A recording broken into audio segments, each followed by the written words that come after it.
تیرے دیوان کا میں ادنا کر دوں گا۔ میرا اور آپ کا وجود مٹی سے بنا ہے۔ آگ، پانی، ہوا، ہماری چار چیزوں سے مل کے انسان کا وجود بنا۔ یخرج من بین الصلب والترائب۔ اللہ قرآن میں فرمایا انسان کو ایک پانی سے ہم پیدا کریں اور وہ پانی بنتا ہے آگ، پانی، مٹی اور ہوا چاروں سے۔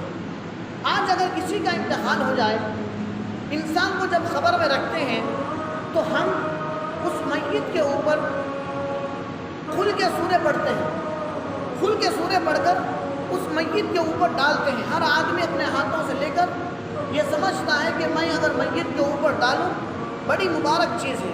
یہاں ٹھہر کے ایک واقعہ سنیے۔ ایک آدمی کا انتقال ہوا، اللہ تبارک و تعالیٰ کے دربار میں حاضر ہوا تو اللہ فرمانے لگا میرے بندے میں تیری مغفرت کر دیا ہوں، میں تجھے معاف کر دیا ہوں، تیرا ٹھکانہ جنت ہے۔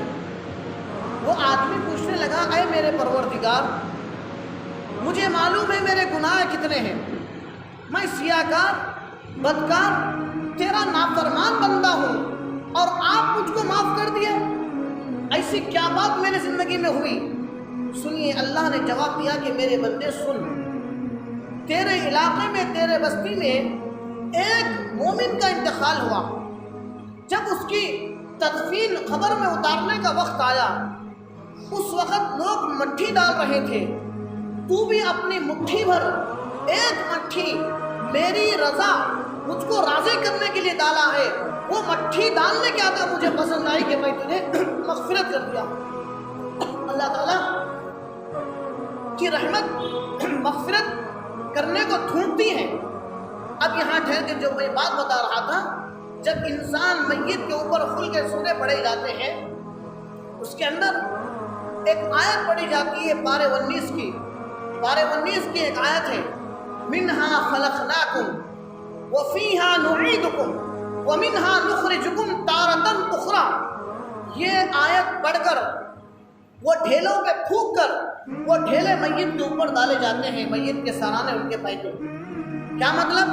قرآن میں قیامت تک اللہ اس بات کو فکس کر دیا کہ لوگ جب بھی کسی کا انتقال ہو یہ کہیں گے منہا خلقناکم، ہم نے تجھ کو مٹی سے پیدا کیا، ہم نے تجھ کو مٹی سے پیدا کیا، منہا خلقناکم وفیہا نعیدکم، ہم دوبارہ تجھ کو مٹی کے اندر لوٹا دیے، دو بار، منہا خلقناکم، ہم نے تجھ کو مٹی سے پیدا کیا، وفیہا نعیدکم، ہم دوبارہ مٹی میں لوٹا دیے، ومنہا نخرجکم تارۃ اخری، اور دوبارہ پھر ہم مٹی سے نکالیں گے۔ کیا مطلب؟ انسان دنیا میں آیا ایک مٹی کے ذریعے، جب مرا تو مٹی کا نوالا، قبر کا نوالا بنا۔ اب اللہ فرماتے ہیں پھر ہم اسی قبر سے دوبارہ اٹھائیں گے، وہ کب؟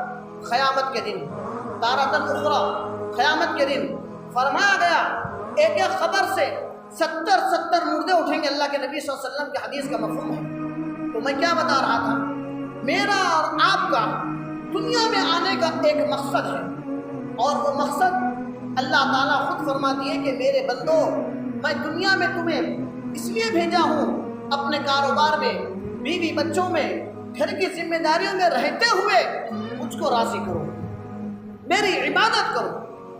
اب یہاں ٹھہر کے سنو، عبادت سے روکنے والی چیز کیا ہے؟ خود اللہ سوال کرتے ہیں قرآن کے اندر، یا ایھا الانسان، اے انسان تجھے کیا ہو گیا، ما غرک بربک الکریم، ایسا اللہ جو کرم کرنے والا ہے۔ اللہ کے 99 نام ہیں قرآن پاک کے اندر، اور بھی بہت سی صفات نام ہیں، جس میں اللہ کا ایک نام جبار ہے، پکڑنے والا۔ جبار پکڑنے والا، ہمارے گناہوں کو پکڑ سکتا ہے۔ اللہ تعالیٰ قرآن پاک کے اندر اپنا تعارف بتا رہے ہیں، یا ایھا الانسان، اے انسانو، ما غرک، ایسی کون سی چیز تم کو دھوکے میں ڈال دی، کس سے؟ بربک الکریم، اللہ چاہتے بربک الجبار بھی بول سکتے تھے، ایسے اللہ سے جو پکڑنے والا ہے، لیکن اللہ کیا فرما رہے؟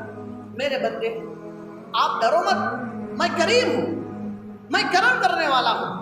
میرے محترم بھائیوں، دنیا کے اندر ہم کسی مجبور کی مدد کرتے ہیں، کسی سائل سوال کرنے والے کی کچھ مدد کرتے ہیں، دوبارہ اگر وہ ہمارے پاس نہ آیا تو دینے والا یہ کہتا ہے اس سے پہلے جب ضرورت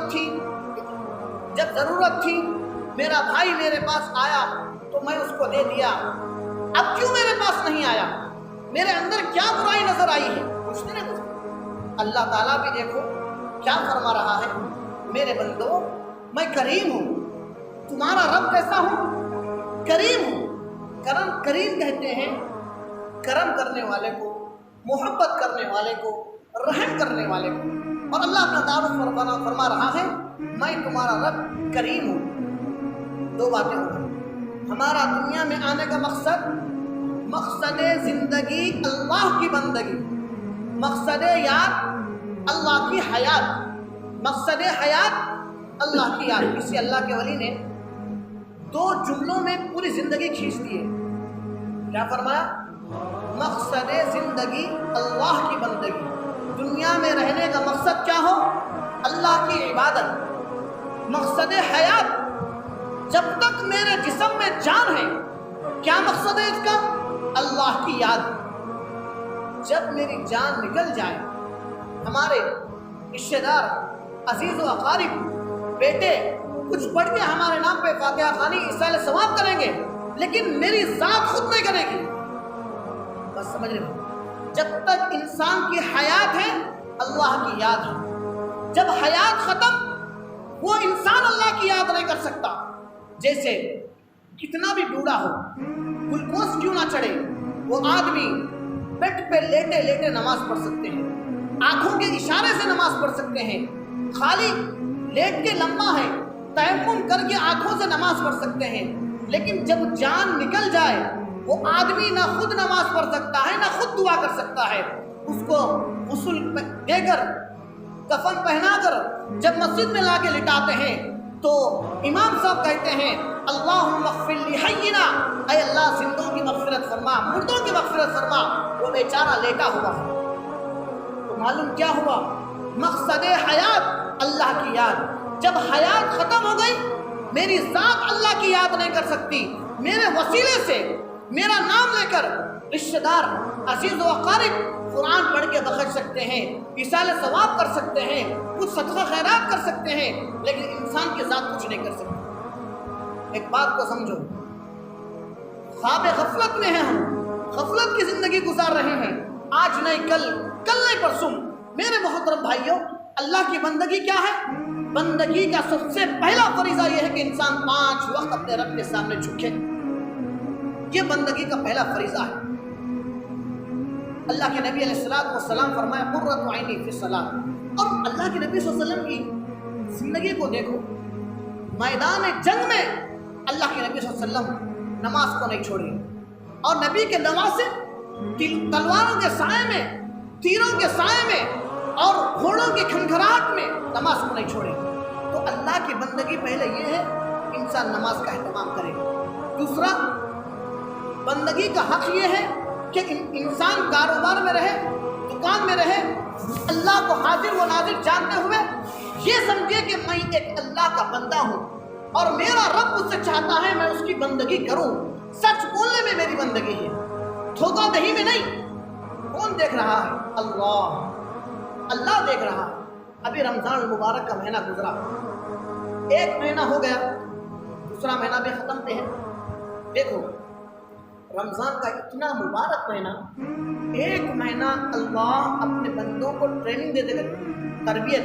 سال کے 12 مہینے میں 1 مہینہ اللہ ٹریننگ دے دے۔ اور ایک بات اللہ کے نبی فرمائے الصوم لی وانا اجزا بہ، کیا فرمائے؟ روزہ میرے لیے ہے اور میں خود روزے کا بدلہ ہوں۔ یہ ٹریننگ کیسی ہوئی؟ جسے آج جمعہ کا دن ہے، بیان کرنے والا اس کے دل میں ایک یہ بات پیدا ہوتی ہے کہ لوگ میرے بیان کو سنیں، ریاکاری بتا رہا ہوں، چھپانے کی بات نہیں، شیطان ڈالتا ہے وہ نقطہ۔ نماز پڑھنے والا یہ سمجھے کہ لوگ مجھ کو نمازی سمجھ رہے ہیں، اگر آج میں بازار میں ٹھہر کے نماز کو نہیں گیا، لوگ کہیں گے دیکھو بڑا نمازی کہنے والا آج روڈ پہ ٹھہرا ہے، وہاں بھی لوگوں کو ڈر کو نماز کو آ سکتا ہے۔ کہیں نہ کہیں قرآن پڑھنے والا زور زور سے پڑھ سکتا ہے، لوگ دیکھ کے مجھے سمجھے میں قرآن پڑھ رہا ہوں، لیکن حج کا موسم ہے، حج کو جانے والا پورے خاندان قبیلے میں کہتا ہے میں حج کو جا رہا ہوں، ماشاءاللہ لوگ دعوت بھی کرتے ہیں، دعا بھی کراتے ہیں، وہاں بھی ریاکاری ہو سکتی ہے۔ لیکن روزہ ایک ایسی عبادت ہے جس کے اندر ریاکاری کی وہ بھی نہیں ہے۔ وہ کیسے؟ مثلاً روزہ ہے، ہم دوپہر کے وقت مسجد وضو خانے میں وضو کر رہے ہیں، آدمی کرتے کرتے کلی کرتے ہوئے ایک چلو بھر پانی نکل سکتا ہے، لیکن نہیں، پورا تھوک دیتا ہے اور انہیں کہتا ہے میں روزہ اللہ کے واسطے ہوں، میرا اللہ جیسے باہر دیکھنے والا ہے حلق کے اندر اترنے والے پانی کو بھی جاننے والا ہے۔ اللہ فرماتا ہے روزہ میرے لیے ہے اور میں خود روزے کا بدلہ ہوں۔ تو فرمایا جس طرح ایک مومن اور مسلمان رمضان مبارک میں اس بات کو محسوس کرتا ہے واللہ معی، اللہ میرے ساتھ ہے، پوری زندگی اس بات کو تصور کرے، بازار میں، گھر میں، دکان میں، مکان میں، رات کے اندھیرے میں، دن کے اجالے میں، کوئی دیکھو نہ دیکھو میرا اللہ مجھے دیکھ رہا ہے اور میں چند دن کا دنیا میں مہمان بن کے آیا ہوں، اور جو مجھے مہمان بنا کے بھیجا ہے میرا اللہ مجھ سے چاہتا ہے میرا بندہ دنیا میں رہتے ہوئے عابد بن کے زندگی گزارے، زاہد بن کے زندگی گزارے، متقی پرہیزگار بن کے زندگی گزارے، جب میرے بندے کا جنازہ اٹھے تو فرشتے بھی اس کے اوپر رش کرنے والے بنے۔ محترم حضرات، مقصد زندگی اللہ کی بندگی، مقصد یاد اللہ کی حیات۔ جو جتنا اپنے ساتھ اللہ کے تعلق کو جوڑے گا، جو جتنا اپنے ساتھ اللہ کے نبی صلی اللہ علیہ وسلم، نبی کا نام ہے تو درود پڑھیے صلی اللہ علیہ وسلم کی سنتوں پہ عمل کرے گا، اس کے چہرے پہ نور آئے گا، زندگی میں برکت آئے گی۔ میری اور آپ کی مثال اس سے پہلے جمعہ میں بیان کیا تھا، ہماری مثال کیسی ہے؟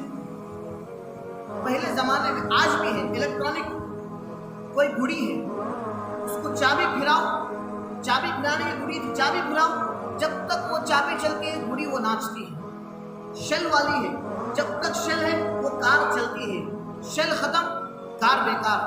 ہم چھوٹے تھے، یہاں جترا ہوتی تھی پتور میں پڑکل کے پاس، ہمارے بچپن میں ہمارے دادا گھوڑا لا کے دیے تھے، تو گھوڑے کی ٹانگ میں ایک کنگھی تھی، جیسا دبا وہ کوئی بولتی تھی، جیسا کنگھی ٹوٹ گئی وہ گھوڑے کی کچھ اوقات نہیں، توڑ کے کونے میں پھینک دینا ہے۔ اسی طرح بچے کو اگر جوتے لا کے دیں، چمکنے والے جوتے، جب تک جوتا چمکے گا بچہ اس کو پہنے گا، جیسا جوتا چمکنا چھوڑ دے بچہ کہتا ہے ابا اس کے جوتے کی چمک کام نہیں کر رہی، لائٹاں کام نہیں کر رہی، جوتے میں آواز نہیں آ رہی، مجھے وہ جوتا لا کے دو۔ میرے عزیزوں، یاد رکھو میری اور آپ کی زندگی بھی ایسی ہے، جب تک ہمارے اندر یہ روح کی چابی ہے، یہ روح کا ریچارج ہے، یہ روح کی ہوا ہے، میری اوقات ہے، جب روح نکل جائے گی ہم کسی کے قابل نہیں رہیں گے، کسی کے قابل نہیں رہیں گے۔ غسل دینے والا جب غسل دینے آتا ہے تو اگر کپڑے نہیں اٹھے نہیں اترے اس کو خینچی سے پھاڑ دیتے ہیں، خینچی سے پھاڑ دیتے ہیں۔ جب تک میرے اندر جان ہے، اگر میں گھر کے اندر کوئی کپڑے کو پھاڑوں تو گھر کی میری دادی، گھر کے بڑے کہتے ہیں بیٹا آنکھ کے کپڑے مت پھاڑ۔ جب روح نکل گئی لوگ کہتے ہیں مجھا بھی چاقو لو، کھینچی لو، اس سے پھاڑو۔ میرے عزیزان محترم، جس طرح چپل کی کوئی اوقات نہیں، جس طرح گھڑی کی کوئی اوقات نہیں، اسی طرح انسان کی اوقات، انسان کی اہمیت اس کی روح رہنے تک ہے۔ ہم اگر چاہیں جب تک میرے اور آپ کے اندر جان ہے اپنے رب کو راضی کر سکتے ہیں، دنیا کو ہم راضی نہیں کر سکتے۔ حسن بصری رحمۃ اللہ علیہ بہت بڑے اللہ کے ولی گزرے ہیں، دنیا میں کئی اللہ کے ولیاں گزرے، پیرانے پیر، خواجہ معین الدین اشمیری وغیرہ وغیرہ، جو اللہ کے ولیاں گزرے ہیں۔ ایک عورت رابعہ بصریہ رحمۃ اللہ علیہ، حسن بصری رحمۃ اللہ علیہ، دونوں کے بارے میں لکھا ہے کہ وہ لوگ ہوا میں جا نماز بچھا کے نماز پڑھتے تھے، اور ایک تو سمندر میں جا نماز بچھا کے نماز پڑھتے تھے، ان کی ایک کرامت تھی۔ ان سے کسی نے پوچھا حضرت ایسا ہم کیا کریں کہ دنیا کا ہر آدمی ہمیں اچھا بولنے لگے؟ حضرت جواب دینے لگے اس دنیا میں کوئی فرشتہ بھی آ جائے تو اس کو بھی برا بولنے والے موجود ہیں۔ اس لیے میرے بھائی آج کے بیان کا مقصد یہ ہے، اللہ کے نبی کی حدیث کو سامنے رکھو۔ اللہ کے نبی فرماتے ہیں کون فی الدنیا کانک غریب او عابر سبیل، اگر میری گاڑی خراب ہو جائے، میں یہاں سے اسٹیشن پیٹ تک پیدل جاؤں، کئی بار یہ واقعہ سنایا ہوں، ایک جھاڑ کے نیچے 10 منٹ کے لیے میں بیٹھوں، وہاں ہرا کھیت بھرا ہے، دھان کا پانی کا بوٹ چل رہا ہے، گرمی کا زمانہ ہے، 10 منٹ آدمی جھاڑ کے نیچے رہ کے پھر چلنا شروع کرتا ہے۔ اللہ کے نبی علیہ السلام اتنی موٹی مثال دے کے فرمائے وہ فی الدنیا، دنیا میں ایسے رہو، وہ فی الدنیا کأنک غریب او عابر سبیل، دنیا میں ایسے رہو جیسے راستہ چلنے والا ایک مسافر کسی جھاڑ کے نیچے رہتا ہے۔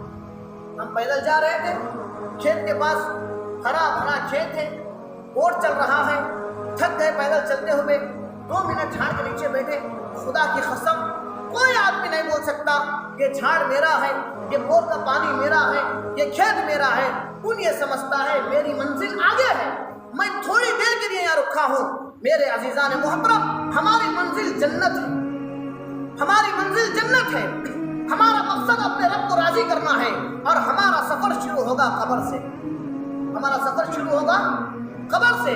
میں اور آپ دنیا کے اندر ایسے ہیں جیسے بس اسٹاپ پہ رکے ہوئے ہیں، بس اسٹاپ پہ رکے ہوئے ہیں، جب جس کی گاڑی آئے گی ان بیٹھ کے چلے جائے گا، جب جس کا وقت آئے گا ان چلے جائے گا۔ لیکن جس طرح مسافر بس اسٹاپ پہ جانے سے پہلے اپنا بیگ لے کے تیار رہتا ہے، اپنا سامان لے کے تیار رہتا ہے، اپنے جیب میں ٹکٹ کے پیسے لے کے تیار رہتا ہے کہ میں بس میں بیٹھنے کے بعد پھر واپس نہ اتارا جاؤں، ٹکٹ بھی موجود ہو، سامان بھی موجود ہو۔ عزیزان محترم، جب موت کا فرشتہ آ جائے ہم ایسے تیار رہیں جیسے پیران پیر شیخ عبد القادر جیلانی رحمۃ اللہ علیہ تھے، جیسے اللہ کے ولیٰ تھے۔ فرمایا اللہ آپ سے ملاقات کرنا چاہتے ہیں، آپ کیا بولتے ہیں؟ ہم کہیں لبیک، لبیک میں تیار ہوں، میرا نماز مکمل، قرآن مکمل، ذکر مکمل، میں اپنے رب کو راضی کر چکا ہوں۔ یہ صفت اور یہ کیفیت پیدا کریں اور پل پل اس بات کا تصور کریں میری زندگی رفتہ رفتہ ایک برف کی طرح پگھل رہی ہے۔ امام ابو یوسف رحمۃ اللہ علیہ فرماتے ہیں ایک بستی کے اندر ایک برف بیچنے والا آیا، برف کی سل لے کر، اور لوگوں سے بول رہا تھا لوگوں برف لے لو، برف لے لو، تھوڑے تھوڑے ٹکڑے۔ جیسا جیسا وقت بڑھتے جا رہا ہے اس کا برف پگھل کے پانی بن رہا ہے، وہ برف بیچنے والا تڑپ رہا تھا لوگوں میرا برف لے لو، جیسے دھوپ بڑھے گی میرا برف پگھلے گا اور پانی بنے گا، اس کی کوئی اہمیت نہیں رہے گی۔ امام ابو یوسف رحمۃ اللہ علیہ فرمانے لگے ہو بہو انسان کی زندگی ایسے ہی ہے، روزانہ دن بدن اس کی عمر ڈھل رہی ہے اور جا رہا ہے اپنی آخرت کی طرف۔ اس لیے میرے عزیزان محترم، آج کا بیان کا مقصد 3 آیتیں، ایک حدیث ہے۔ پہلی آیت میں اللہ فرماتا ہے لوگوں میں تم کو میری عبادت کے لیے پیدا کیا ہوں۔ دوسرا فرماتا ہے ایسی کون سی چیز ہے جس چیز کی وجہ سے تم اپنے پیارے اللہ کریم اللہ سے دھوکے میں پڑ گئے ہیں۔ تیسری چیز اللہ خود اس کی دوا بتا رہا ہے، انما الحیات الدنیا الا متاع الغرور، یہ دنیا دھوکے کی جگہ ہے۔ پہلی بات سمجھ میں آئی؟ اللہ فرماتا ہے میں دنیا میں آپ کو میری عبادت کے لیے بھیجا ہوں۔ دنیا میں عبادت سے روکنے والی چیز حب دنیا، دنیا کی مصروفیت، اور دنیا کیا چیز ہے؟ اللہ خود فرماتا ہے یہ دنیا دھوکے کے سوا کچھ اور نہیں، ایک خواب ہے، جب تک آنکھ کھلا ہے سب میرا، جس پر آنکھ بند ہو گئی کوئی چیز ہماری نہیں۔ 3 چیزیں ہمارے سامنے ہیں۔ اللہ کے نبی فرماتے ہیں دنیا میں ایک مسافر کی طرح رہو۔ مسافر ہمیشہ اس بات کے لیے تیار رہتا ہے میری منزل آگے ہے، میں چند دن کے لیے چند وقت کے لیے یہاں بیٹھا ہوں، پھر میرا سفر شروع ہونے والا ہے۔ یہ بات میں اس لیے بتایا ہوں، میرا اپنا ناقص رائے کسی کی نہیں، اگر ہر آدمی اپنی آخرت کی فکر کرے، تھوڑی دیر کے لیے سوچے، انشاءاللہ دین و اسلام پہ چلنے کے آگے کے جو کام، نماز، روزہ، زکوٰۃ، قرآن کی تلاوت، خود بخود شوق انشاءاللہ پیدا ہو جائے گا۔ خود اللہ کے نبی علیہ السلام فرمائے ہیں کہ لوگوں تمہاری موت روزانہ تم کو 70 مرتبہ یاد کرتی ہے، 70 مرتبہ یاد کرتی ہے، اور اللہ کے نبی فرمائے تم اپنے قبروں کی زیارت کرو، اپنے خبروں کی زیارت کرو، قبرستان کی زیارت کرو، اس لیے کہ جب تم قبرستان جاؤ گے تو زاہد بنو گے، دل سے دنیا کی محبت نکلے گی، دوست وہاں ملے گا، والد وہاں ملے گا، پٹیل وہاں ملے گا، رشتے دار وہاں ملے گا، میں ہوں بولنے والا وہاں ملے گا، تو انسان کے دل میں ایک ڈر رہے گا۔ اور ہم مہینے گزر جاتے کبھی والد کی خبر پہ جاتے کچھ پڑھنے کے اندر، اس لیے میرے بھائی معمول پر ہر جمعہ کو جائے قبرستان کچھ پڑھ کے اپنے والدین کے اوپر اس طرح سوال کریں، اللہ تعالیٰ سے